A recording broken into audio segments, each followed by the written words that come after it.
রে বেটা, তোর আইতে এতক্ষণ সময় লাগে? তোর কতটি কল দিছি দেখতো, এমনি করছ দেরি, আবার লগে লাইছে তার একটা।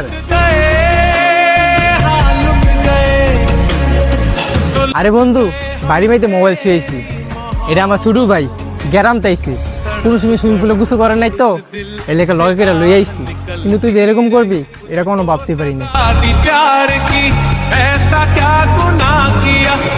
আচ্ছা তুই তো মতন গুছু কর, আমরা যাই গা।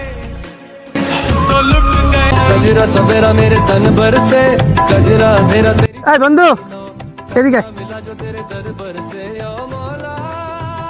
বন্ধু যা হইছে কিছু মনে করিস না, আমার ভুল আমি বুঝতে পারছি, তোর ভাই মানে আমার ভাই, চল আমরা তিনজন একসাথে গোসল করি। তোর ভুল তুই বুঝতে পারছস, এটাই অনেক। ল এবার সবাই গোসল করি।